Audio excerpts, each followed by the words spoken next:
Bonjour et bienvenue sur Charging Station pour un nouveau grand essai électrisant, celui aujourd'hui de la DS numéro 4 revisitée avec l'apparition d'une nouvelle version, c'est celle qu'on essaye cette semaine, la version 100% électrique e-Tense. Cet essai vous est proposé par Arval, solution de leasing pour professionnels et particuliers. Après l'essai de la grande sœur la semaine dernière, la toute nouvelle DS numéro 8 place cette semaine à la petite sœur, la DS4 sortie en 2021 et aujourd'hui revisitée. À cette occasion, changement de nom pour coller évidemment à la gamme et à la numéro 8, elle s'appelle désormais numéro 4 et puis surtout elle voit apparaître une version 100% électrique désormais appelée e-Tense. Au menu, la recette DS, à savoir une ligne singulière, un intérieur premium, un intérieur valorisant et puis du confort évidemment. On est tout de même chez DS. Tout ça c'est en théorie, c'est ce qu'il est écrit sur le menu, mais parfois entre le menu et ce qu'on retrouve dans l'assiette, les choses sont un petit peu différentes. Alors quelles sont les qualités mais également les défauts de cette DS numéro 4? Eh bien pour le savoir, j'en ai pris le volant pendant une semaine complète. Dans mes trajets du quotidien, toutes les réponses aux questions que vous vous posez se trouvent donc dans cet essai. Allez, avant de démarrer, vous ne l'avez pas encore fait, faites-le maintenant, abonnez-vous à Charging Station et n'oubliez pas d'activer la clochette des notifications pour être prévenu dès qu'une nouvelle vidéo électrisante est disponible. La prochaine, ce sera dans quelques jours, le premier trajet et puis le grand essai dans une semaine de la cousine technique de la Renault 5 e-Tech électrique. Il s'agira de la toute nouvelle Nissan Micra. D'autres essais tout aussi électrisants arrivent durant les prochaines semaines dans des formats encore bien différents. Je vous en reparle tout à l'heure à la fin de la vidéo. Allez, on démarre avec l'extérieur de cette DS numéro 4 qui présente une face avant redessinée, plus horizontale, avec une nouvelle calandre noire très élargie et un capot rallongé de 12 mm qui recouvre maintenant très légèrement la calandre. Cette nouvelle face avant est présente sur toute la gamme, quel que soit le niveau de finition. À l'arrière, les ailes sculptées donnent un bel ancrage, une belle assise à la voiture, avec toujours un subtil mélange de courbes et d'arêtes. À l'arrière toujours, les feux LED intègrent un nouveau masque dark chrome, mis en valeur par des écailles en relief gravées au laser. Le bandeau noir qui relie les feux participe lui aussi à l'impression de largeur renvoyée par la voiture. La couleur de cette voiture d'essai, c'est le Crystal Pearl, facturé 1 000 € en Belgique. Et vous, que pensez-vous de la ligne de cette DS numéro 4? Eh bien, dites-le moi dans les commentaires. La version 100% électrique de la DS numéro 4, appelée donc e-Tense, propose une seule configuration technique, avec sous le capot, vous le voyez, un moteur électrique synchrone à aimant permanent qui entraîne les roues avant. C'est donc une traction comme sa grande sœur, la DS numéro 8. Au niveau des performances, on a 213 chevaux disponibles, un couple de 343 Nm et un 0 à 100 qui est réalisé en 7 secondes et 1 dixième. Concernant le poids de cette DS numéro 4 dans sa version 100% électrique, on est sur 1792 kg, 1792 kg. Et concernant la charge tractable, eh bien cette voiture, dans sa version 100% électrique, n'est pas homologuée pour tracter une remorque. Entre les 4 roues, sous le plancher, la batterie qui va alimenter le moteur électrique. Une batterie NMC, nickel, manganèse, cobalt, avec laquelle vous allez pouvoir recharger au quotidien à 80% pour préserver la batterie, puisque la chimie est une chimie NMC, et puis occasionnellement à 100% bien sûr, en prévision d'un long trajet, tout en respectant toutefois les consignes du constructeur. L'autonomie maximale, c'est 450 km. Dans l'absolu, c'est suffisant, mais pour un modèle qui se veut premium, aujourd'hui en 2026, l'autonomie n'a rien d'exceptionnel. Et je le répète, même si 450 km c'est largement suffisant pour la très grande majorité des automobilistes au quotidien, c'est peut-être un peu juste au niveau de l'image que ça renvoie. Alors 450 km en plus, c'est la théorie, et avec des températures sous les 10 degrés et pas mal d'autoroutes, qu'est-ce que ça a donné dans la vraie vie cette semaine? Eh bien je vous livre les chiffres auxquels je suis arrivé tout à l'heure, les chiffres réels quand on sera sur la route. Pour recharger la batterie, et remarquez au passage le petit logo DS ici, c'est assez sympa, eh bien ça se passe à l'arrière du côté droit. J'ouvre la trappe et je constate la présence évidemment des deux connecteurs habituels. Pour commencer, directement accessible grâce à la présence du petit joint en caoutchouc ici, il n'y a pas de cache à retirer au quotidien, ça c'est très bien.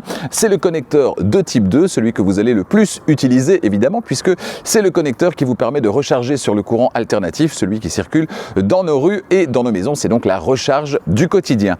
Il est relié à un chargeur embarqué de 11 kW, pas de 22 kW au programme. Et concernant le temps de recharge, eh bien le constructeur, pour je ne sais quelle raison, communique sur le 0,80%, alors que la plupart des autres constructeurs communiquent sur le 0,100 ou sur le 10-100 sur le courant alternatif. Ici, on est donc sur du 0,80 réalisé en 3h35. Ça, c'est pour la théorie. Mais en même temps, la recharge sur le courant alternatif, c'est la recharge en temps masqué, c'est-à-dire que vous n'attendez pas évidemment à côté de la la voiture qu'elle recharge, vous rechargez pendant la nuit ou pendant que vous êtes au travail, donc finalement 5 minutes de plus ou de moins, ça n'a pas beaucoup d'importance. Là où c'est important, c'est la recharge sur le courant continu. Au superchargeur, là où vous attendez généralement à côté de la voiture ou dans la voiture, là vous avez envie que ça aille très vite et malheureusement, comme sur la numéro 8 essayée la semaine dernière, eh bien les temps de recharge sur le courant continu ne sont pas exceptionnellement courts, bien au contraire, on est sur 31 minutes, non pas pour le 10-80, mais pour le 20-80. 31 minutes pour le 20-80, en théorie, voyez ce que ça donne dans la pratique. Allez, c'est parti pour la session de recharge. La session a démarré à 17h45, plus 31 minutes, ça nous donne normalement 18h16, sauf que c'est pour le 20-80%, hein, c'est ce sur quoi communique le constructeur. L'un d'entre vous m'a demandé, est-ce qu'on pourrait quand même avoir droit à un 10-80 ? Et donc on va faire le double calcul. On a démarré à 17h45 à 10%, on est déjà à 18% à 17h47, donc en 2 minutes, on a déjà récupéré 8%. Ça charge très vite et pour cause, vous ne pourrez pas cette fois me reprocher de ne pas avoir préconditionné suffisamment la batterie. Je rappelle que je recharge quand je peux, je vis dans la vraie vie. Et donc en l'occurrence avec la DS numéro 8, j'avais pu préconditionner pendant je pense une vingtaine de minutes si je me souviens bien. Mais la voiture, celle-ci comme la numéro 8, elle réclame entre 30 et 45 minutes. Ici en l'occurrence, j'ai préconditionné 45 minutes, donc on devrait être dans les conditions optimales. Voilà, 17h47, on est à 20%. Donc, ça veut dire que normalement, 48%. Donc, on va plutôt tenir compte de 48, parce que ça vient de passer à 48. Donc, en l'occurrence, il a fallu 3 minutes pour récupérer 10%, passer de 10 à 20%. À partir de maintenant, 31 minutes, ça nous emmènerait à 18h19. Est-ce qu'on y sera à 18h19 à 80%? C'est la bonne question. Si je regarde au niveau de la borne, la puissance acceptée par la voiture, c'est bien 120 kW sur le courant continu et la voiture pour l'instant prend 95-95 kW de puissance. Donc même dans des conditions qui normalement sont relativement idéales, hein, puisqu'on a bien préconditionné la batterie, on est loin d'être au sommet du pic de puissance et on est pourtant qu'à 25%, ce qui n'est pas non plus énorme. Il fait 11 degrés à l'extérieur, c'est-à-dire 2 degrés de plus que la session de recharge avec la DS numéro 8. 18h19 et nous sommes exactement à 78%, 78, 79% maintenant, 79%, donc on est presque arrivé à nos fameux 80%, il manque sans doute quelques secondes hein, pour y arriver, il est maintenant 18h20, donc voilà, ce sera une petite minute de plus, on peut dire qu'on est quand même dans des conditions qui étaient les plus favorables possibles, hein, à l'exception de la température, parce que 11 degrés à l'extérieur, c'est pas une température idéale, mais en tout cas la voiture avait pu préconditionner la batterie dans les meilleures conditions pendant 45 minutes. Donc, si je résume, on va arriver, je pense, aux 80% dans les prochaines secondes. Ça nous donne donc 32 minutes au lieu de 31 pour le 20-80. Et si on ajoute les 3 petites minutes du début, ça nous fait donc 35 minutes pour le 10-80. 35 minutes donc pour le 10-80 et 32 pour le 20-80 et on est à 80%, ça y est, dans la vraie vie avec cette DS numéro 4. On peut dire que la promesse du constructeur, elle est relativement respectée. Je pense que le constructeur pourrait même communiquer sur le 10-80 parce que les 3 petites minutes pour récupérer 10% au début, c'était plutôt performant. Évidemment, au-delà de 30 minutes pour passer de 10 ou de 20 à 80% de capacité de batterie sur une voiture qui se dit premium en 2026, et c'est pas terrible, voilà. Et certainement quand on regarde un petit peu ce qui se fait au niveau de la concurrence, alors il y en a que ça va gêner, ceux qui vont avoir recours très régulièrement à la recharge sur le courant continu, et puis il y en a qui ne le verront absolument pas parce qu'ils vont recharger essentiellement sur le courant alternatif chez eux ou sur leur lieu de travail, et dans ce cas-là, peu importe que la recharge sur le courant continu soit rapide ou non. Allez, on passe à l'arrière, le volume de chargement, voilà qui est intéressant, évidemment, hein, certainement, si vous avez une petite famille ou des besoins spécifiques en matière de volume de chargement, l'ouverture du haillon, elle est électrique, mais c'est une option. Oui, même sur cette voiture d'essai en finition étoile, qui n'est pas la finition de base. DS en matière de politique d'options joue au même jeu que les Allemands, un jeu dangereux selon moi. La capacité du coffre, elle est correcte sans plus, 390 litres, 390 litres, c'est 50 litres de moins que la version hybride de la numéro 4. Et avec la banquette arrière fractionnable 60-40 entièrement rabattue, le volume proposé est de 1260 litres. Dans le coffre, pas de plancher amovible malheureusement. On a donc un coffre dont le fond est situé bien plus bas que le seuil de chargement, ce qui n'est pas top si vous chargez régulièrement des objets lourds. À gauche, on a la lumière et une prise 12 volts, rien d'autre. Notez simplement la présence d'une trappe à ski dans le dossier de la banquette arrière. Sous le capot, on l'a vu, pas de frunk, pas de coffre avant malheureusement. Les câbles de recharge devront donc être rangés dans le coffre.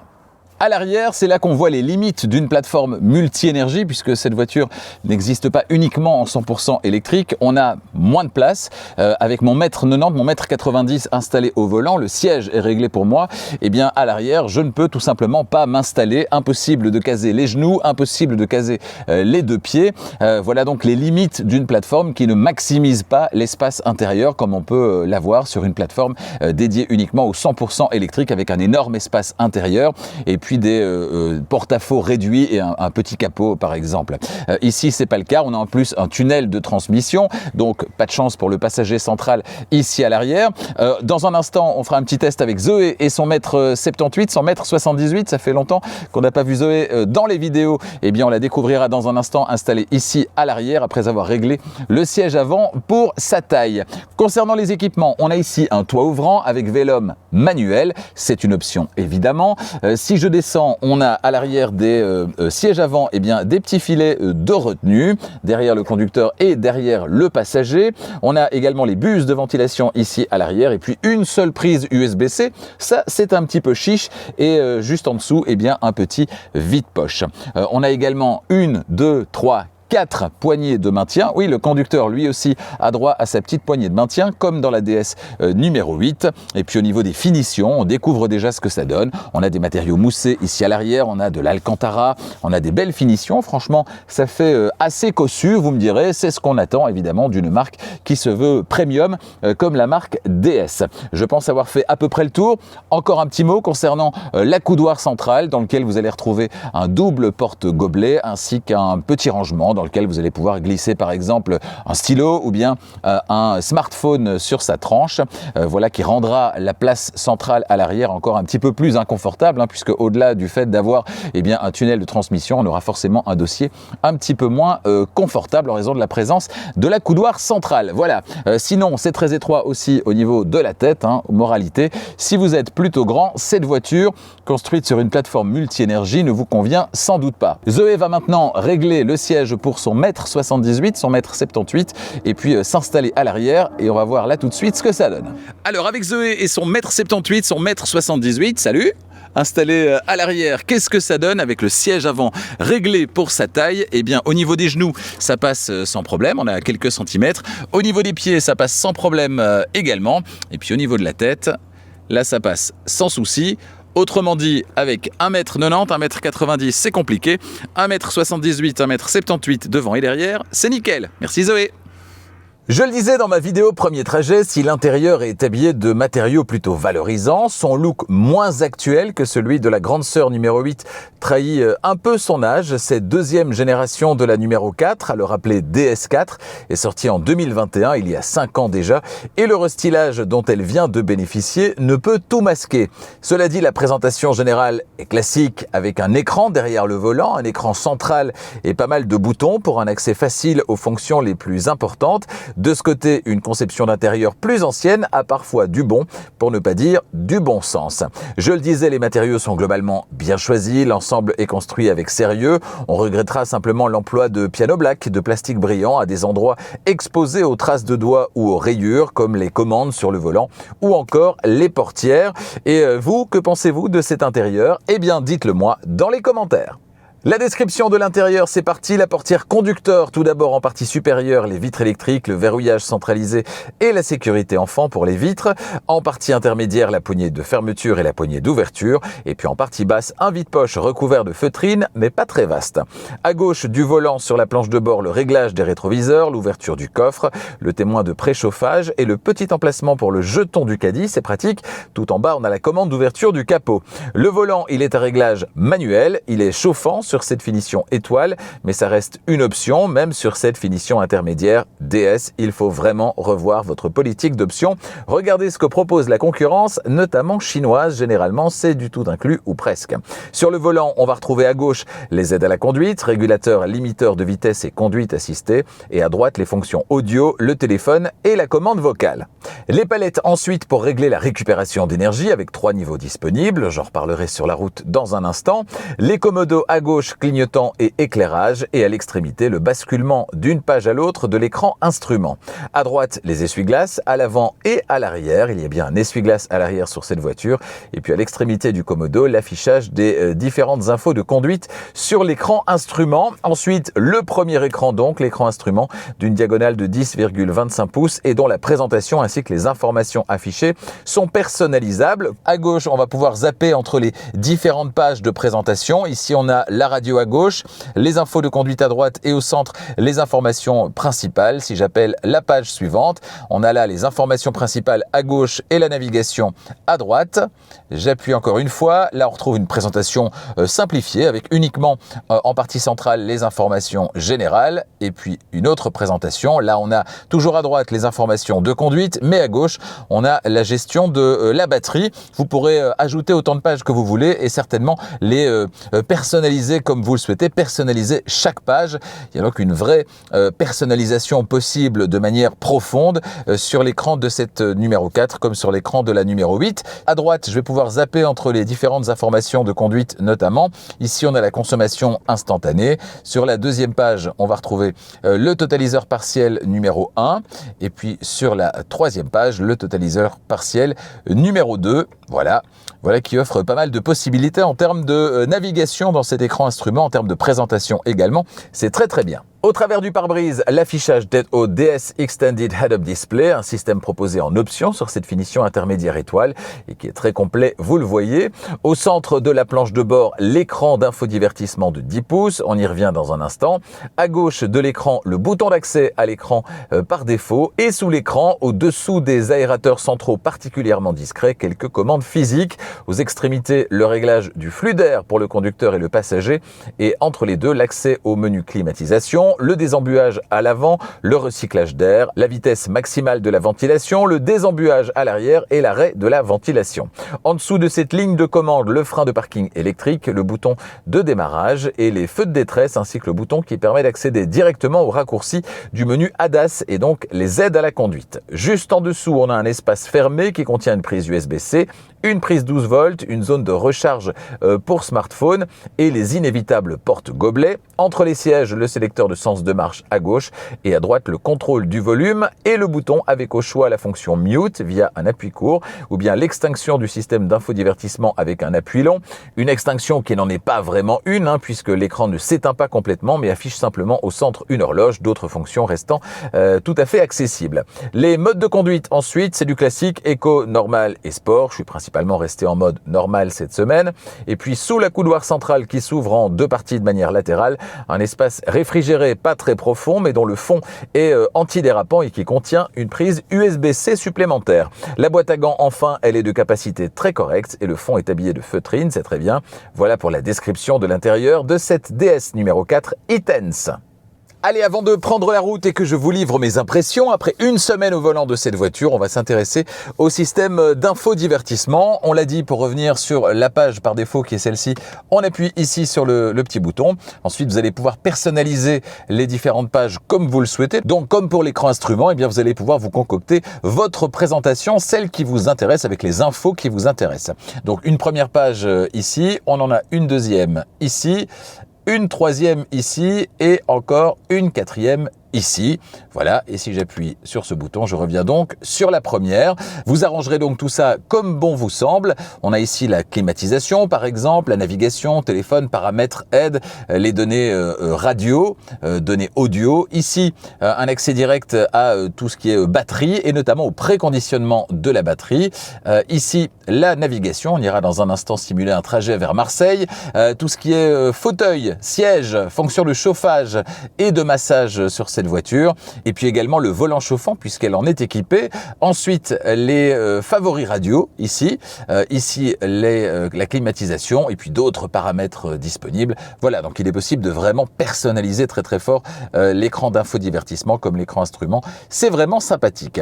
Ensuite, en partie supérieure, vous le voyez, un petit raccourci qui vous emmènera directement vers Apple CarPlay ou Android Auto. Les fonctions de connexion de la voiture ici avec l'heure à droite. Ici, les informations liées à la climatisation, la température extérieure. Et puis, si j'appuie sur la barre supérieure ici, le petit menu supplémentaire avec notamment possibilité d'éteindre ou d'allumer l'affichage d'aide haute, de gérer les appareils connectés, entre autres luminosité, Wi-Fi, gestion de la vie privée, etc. ainsi que le profil.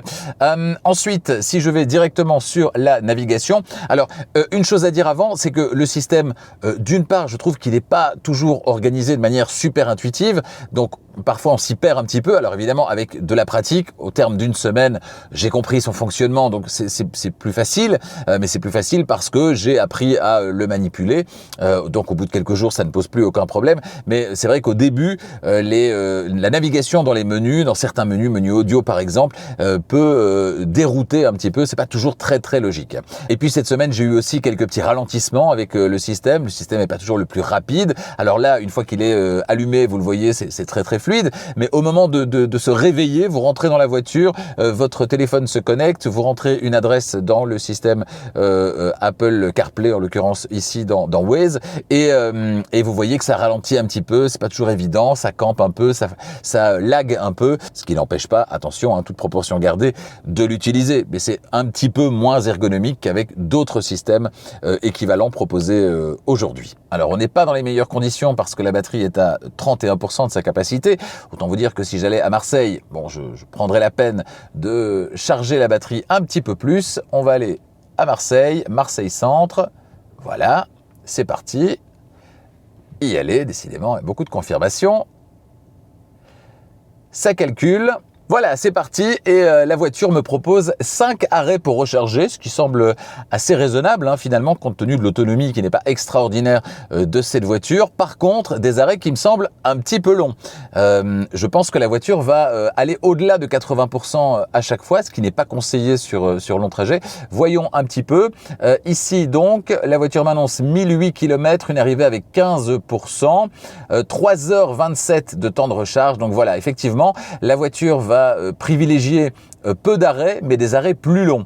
On a ici un premier arrêt Q8 électrique, 26% vers 90%, 90%, ce qui n'est pas conseillé, 41 minutes du coup. Ici, on a 1h55 de route et puis un arrêt à une borne Electra, 15% vers 77%, 32 minutes. Là, on est plus dans la norme, effectivement.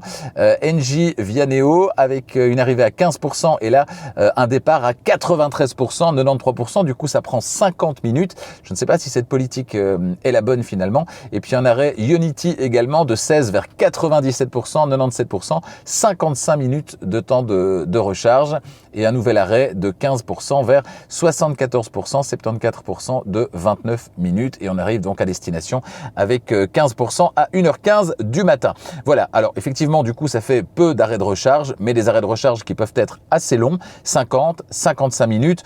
On l'a dit, cette voiture, elle ne recharge pas très très vite. On est dans une moyenne plutôt élevée en matière de temps de recharge sur le courant continu. Ces fameux arrêts de recharge qui ont beaucoup d'importance au niveau de leur durée parce que c'est des arrêts où vous allez attendre que la voiture se recharge, ce qui n'est pas le cas de la recharge sur le courant alternatif, je le disais tout à l'heure. Donc je ne sais pas si cette politique est la bonne, je ne sais pas si cette manière de faire est la bonne, elle pourra sans doute vous convenir. Cela dit, rien ne vous empêche de repartir un petit peu plus tôt. La voiture devra simplement recalculer évidemment l'itinéraire. Si vous ne rechargez pas 50 ou 55 minutes, mais un peu moins. Et dans ce cas-là, vous devrez vous arrêter un petit peu plus tôt. C'est pas celle qui a la plus grande autonomie et c'est pas celle non plus qui propose les temps de recharge les plus courts. Par contre, le planificateur d'itinéraire propose des bonnes informations et en tout cas des informations assez précises à chaque fois, à savoir si la politique de recharge est la bonne ou pas. Ça dépendra un petit peu de vos envies et de vos habitudes. Comme sur la numéro 8, le démarrage impose de pousser sur le bouton du même nom. Dommage de ne pas pouvoir simplement réveiller la voiture en s'installant au volant. Ensuite, ce sera D ou R avec le sélecteur de sens de marche. Au démarrage, l'accélérateur est plus progressif que sur la numéro 8, ce qui est certainement lié au fait qu'on n'a pas ici de conduite à une pédale sur cette numéro 4. Dès les premiers mètres, on est en confiance au volant. On se sent clairement dans une voiture plutôt premium aussi. Peut-être même plus que dans la numéro 8, sans trop savoir pour quelle raison. Peut-être parce que cet intérieur est plus sobre, plus sombre aussi, ce qui fait plus sérieux, plus cosy. Mais tout ça, ce sont des impressions évidemment très très personnelles. Dans cette voiture d'essai, les sièges avant haute densité sont à réglage électrique. Ils sont également chauffants et massants avec plusieurs programmes disponibles et 3 niveaux d'intensité, mais ils ne sont pas ventilés. Leur habillage en tissu tressé basalte et alcantara est très valorisant et le maintien est convaincant. Je regrette par contre de ne pas pouvoir reculer de quelques centimètres supplémentaires l'assise du siège. Même avec le siège reculé au maximum, avec mon 1m90, mon 1m90, eh bien je me sens un peu à l'étroit. Alors j'aime bien la sensation un peu cockpit, la sensation d'être entouré, de faire corps avec la voiture, mais un poil plus d'espace eût été quand même le bienvenu. Comme dans la numéro 8, les aides à la conduite fonctionnent bien dans cette DS numéro 4. La conduite assistée est précise et le volant capacitif permet de laisser la voiture gérer le centrage sur la voie de circulation sans être rappelé à l'ordre en permanence, et ce, même si vous n'appliquez aucune force au niveau du volant. Vous avez simplement les mains posées sur le volant. Concernant le bip de survitesse, pour le couper, vous appelez le menu des ADAS directement ici depuis la planche de bord via le petit bouton avec la voiture, et vous coupez la fonction que vous aurez placée au préalable dans les raccourcis. Mais grâce à l'un d'entre vous, Jean-Christophe, que je salue, j'ai appris dans les commentaires de la vidéo premier trajet qu'on peut même couper l'alerte de survitesse en maintenant simplement ce bouton enfoncé pendant 2 secondes environ, sans devoir donc rentrer dans les menus. Pratique, merci Jean-Christophe et merci DS. Pratique aussi quand vous êtes en conduite assistée, la suggestion d'adaptation à chaque nouvelle limitation de vitesse rencontrée. Vous validez simplement sur OK. Et puis un changement de voie assistée est également disponible selon les finitions et versions. Ça fonctionne bien, même si je ne suis pas forcément fan de ce système en général. Pour moi, ce sera intéressant quand la voiture pourra tout gérer, dépasser, autrement dit se déporter sur la gauche et ensuite se déporter sur la droite en faisant tout toute seule. Tant qu'il faut faire une partie du travail soi-même, ça n'a pas grand intérêt. L'agrément de conduite, même si la DS4 en devenant numéro 4 a perdu l'amortissement ActiveScan, eh bien je trouve qu'il est meilleur que dans la numéro 8 quand elle n'est pas équipée de la suspension ActiveScan. Pourquoi ? Parce que l'ensemble me semble ici plus cohérent. La voiture propose un feeling de conduite qui est très précis. Elle est agréable à conduire, pour ne pas dire amusante à conduire. On a fait du bon boulot chez DS en matière de liaison au sol, d'agrément, et très honnêtement, sur ce format de voiture, je n'ai pas ressenti le besoin d'une suspension active. Au volant, cette numéro 4, c'est juste un régal. La sensation tapis volant, franchement, sur ce format, c'est vraiment pas nécessaire. Celle-ci roule vraiment très très bien et propose des sensations tout à fait juste pertinentes par rapport à son positionnement. Vous l'avez peut-être entendu si vous avez suivi la vidéo premier trajet, j'ai été surpris par le bruit assez présent dans cette DS numéro 4. Alors pas quand la route est un billard comme ici, mais bien quand la route est plus granuleuse ou en mauvais état. On a vraiment des remontées de bruit de roulement qui sont assez importantes, des remontées de vibrations aussi dans le volant par exemple. C'est pas la fin du monde, c'est spécifique aux routes en mauvais état, mais c'est à signaler. Les bruits aérodynamiques sont quant à eux gérés dans la moyenne, je dirais. Ça pourrait être plus silencieux, plus feutré, mais il n'y a rien de grave non plus. Un mot concernant le système audio. Le système proposé de série comporte 6 haut-parleurs. Les plus exigeants d'entre vous préféreront sans doute opter pour le système audio Focal Electra, disponible en option et présent dans cette voiture d'essai. Un système qui délivre 690 watts, 690 watts au travers de 14 haut-parleurs et qui offre un son qui est très convaincant.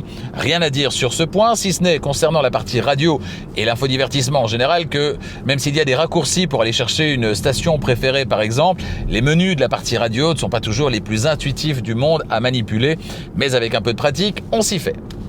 10,82 mètres, c'est la valeur revendiquée par la numéro 4 Itens concernant le diamètre de braquage. Dans les faits, cette semaine, je n'ai rencontré aucune difficulté particulière, aucune gêne au moment de manœuvrer dans des espaces exigus comme les parkings du centre de Bruxelles par exemple. Ça braque comme on l'imagine, ni mieux ni moins bien.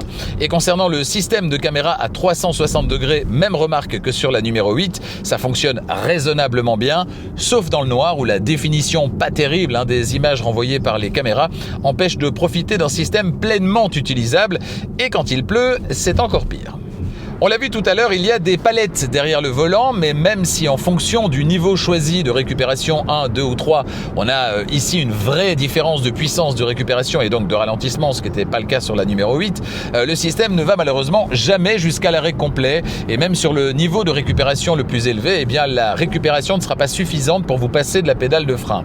Contrairement à la numéro 8, il n'y a pas ici de petit bouton magique situé près du sélecteur de sens de marche, bouton qui permet sur la numéro 8 d'activer la vraie conduite à une pédale avec un ralentissement qui peut être puissant au lever de pied de l'accélérateur et qui va jusqu'à l'arrêt complet et qui reste en mémoire d'un trajet à l'autre. Rien de tout ça ici, voilà qui trahit peut-être la conception plus ancienne de cette DS numéro 4 sortie à la base en 2021. Deux séries sur cette voiture d'essai en finition étoile, j'ai droit au phare Matrix LED Vision. Rien à dire concernant leur fonctionnement, tout est automatique, tout fonctionne correctement. L'allumage, mais aussi l'adaptation du faisceau lumineux en fonction des autres usagers. La voiture, c'est le principe des phares LED adaptatifs, reste en feu de route, donc en plein phare en permanence dans les zones mal éclairées, mais éteint simplement une partie du faisceau pour ne pas éblouir ceux que vous suivez ou ceux que vous croisez. Le restant est toujours parfaitement éclairé. Concernant l'éclairage intérieur, cette fois c'est plus rudimentaire, c'est oui ou non, et si c'est oui, vous avez le choix parmi non pas 7 couleurs mais 7 niveaux d'intensité lumineuse, c'est tout. Amateur de fuchsia, vert pomme, lilas ou encore bleu océan, passez votre chemin. L'autonomie théorique de cette voiture, jusqu'à 450 km en cycle mixte, norme WLTP, sur cette version 100% électrique de la DS numéro 4, la version e-Tense. J'ai opté la plupart du temps pour une conduite tranquille, tout en conduisant de temps à autre de manière plus dynamique. Et cette semaine, il a fait entre 3 et 11 degrés au thermomètre. Sur l'ensemble de la semaine, j'ai parcouru au total plus de 500 km, avec au moins 2 trajets par jour de 50 km, mes trajets domicile, lieu de travail du quotidien, avec à chaque fois une remise à température du véhicule qui dort dehors chez moi, et dans un garage fermé sur mon lieu de travail. Des trajets domicile-lieu de travail qui se font majoritairement sur autoroute. En ce qui me concerne, je vous le rappelle, c'est important. Et en tenant compte de tous ces paramètres, je suis arrivé à une moyenne de 19,4 kWh au 100. Cette valeur, elle va motoriser 300 km réels à peu près sur une recharge à 100%, donc de 100 à 0, dans les conditions météo et de parcours de cette semaine. Avec moins d'autoroute et des températures plus clémentes, on pourra sans problème atteindre les 350 et tendre vers les 400 km réels dans les meilleures conditions.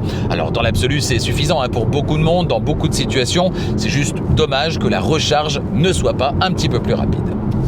Avant de passer à la conclusion de cet essai, parlons du prix de cette DS numéro 4 en Belgique, en France et en Suisse. Je vous mets tout ça ici. Concernant cette voiture d'essai, on est sur une finition étoile, deuxième niveau de finition en Belgique. Prix de départ chez nous, 50 710 €. Concernant les options dont cette voiture d'essai est équipée, on a la peinture métallisée Crystal Pearl, c'est facturé 1000 €. On a le haillon à ouverture électrique main libre, c'est facturé 500 €. Le toit ouvrant, 1100 € supplémentaires, le pack tech absolu 2300 € qui comprend entre autres l'aide au stationnement avant-arrière avec caméra 360, l'alarme, le DS Drive Assist 2.0, le rétroviseur intérieur électrochrome, le Extended Head-Up Display, donc l'affichage tête haute, et la détection de trafic arrière. Pack confort absolu également présent dans cette voiture, 2200 € avec le système audio focal, le pack siège électrique chauffant et massant ainsi que le volant chauffant.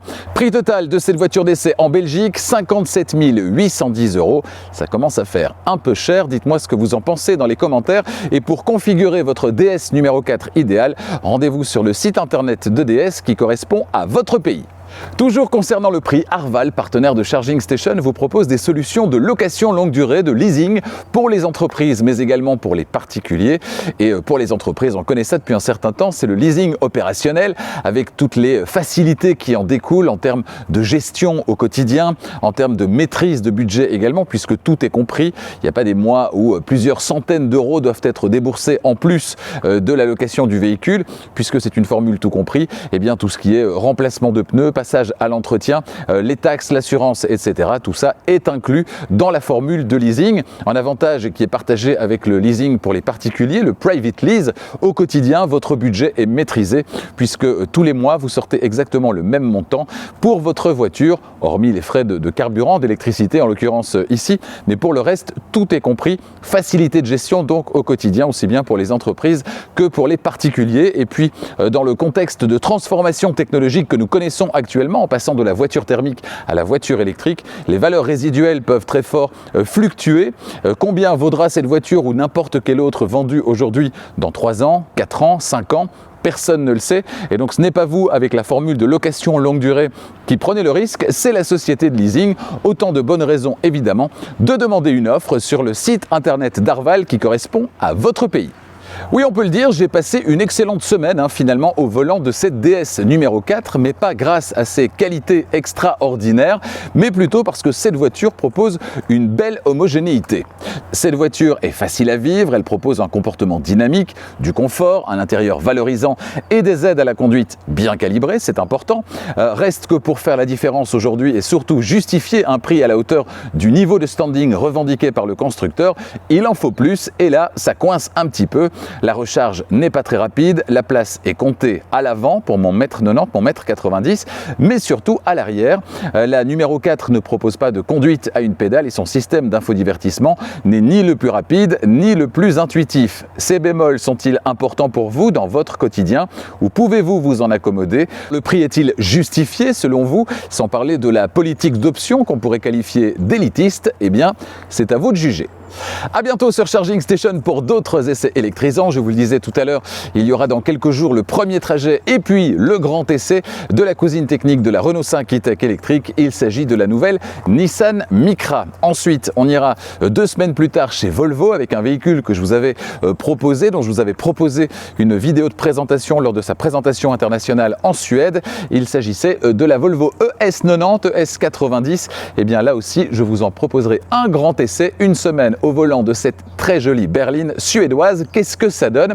D'autres essais arrivent durant les prochaines semaines. Dans les prochains jours, je vais finaliser tout ça et donc nul doute que dans les prochains essais, on aura une vision à un petit peu plus long terme sur ce qui arrive. Mais je peux vous dire que c'est du tout bon, pour ne pas dire du très électrisant. Merci encore une fois d'être fidèle à Charging Station. Merci de partager les vidéos de Charging Station. Vous êtes très nombreuses et nombreux à le faire régulièrement, chaque semaine plusieurs centaines. Soyez-en remerciés. Si le cœur vous en dit, n'hésitez pas à mettre un petit pouce également, ça aide à faire grandir la chaîne. Et puis si vous voulez commenter cette vidéo, n'hésitez pas évidemment, on commente dans le respect de chacun bien entendu sous la vidéo. Moi j'adore échanger avec vous, c'est vraiment très sympa. Je vous laisse profiter une dernière fois de la ligne de cette DS numéro 4 pendant le petit générique, le temps pour moi de vous dire à bientôt.